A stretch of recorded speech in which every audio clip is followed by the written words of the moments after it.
Ikaw ang bumunot, Bador. Dahil kung dito sa Cavite hindi ka marunong magsimba, sa Tondo pagsisimbahin kitang may bulak sa ilong. Testa! Anong kailangan mo? Beng, gusto kong kilalanin mo siya. Bata ko siya. Sino ang pumatay sa kanya? Muna balik na rin ang mga pangyayari.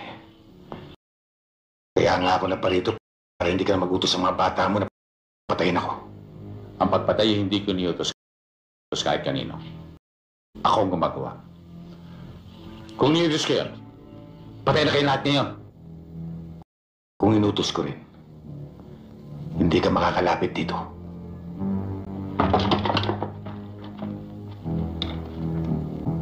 Ano ba talagang gusto mo? Ang naalala ko lamang, bagay sa'yo hindi mo dala. Bakit? Gusto mo bang makita? Halika sa loob. Talagang gusto mo makita?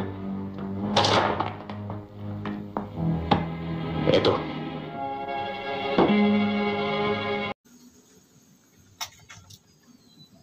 Sige, patunayan mo sa akin na marunong kang pumatay. At hindi mo na kailangan mag-utos.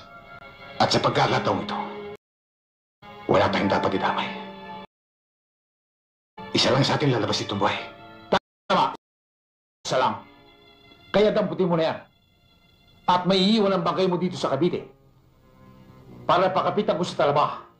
At maging patabaga sa tahong. Ikaw ang bumunot, Bador.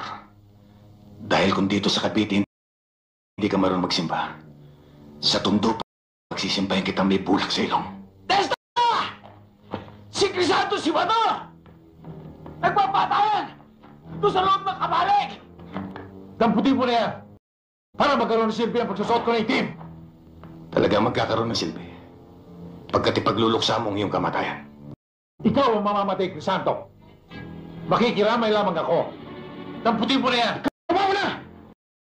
Nang makilala mo kung gaano kaparas ang taga-Tondo. Ang pagkakilala ko sa taga-Tondo hindi marunong maghutas. Katulad ng kapitenyo. Dinudurog mo na.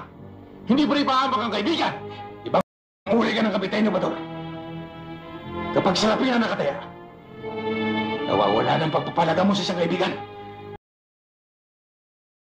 Sige, taputin mo, Bador.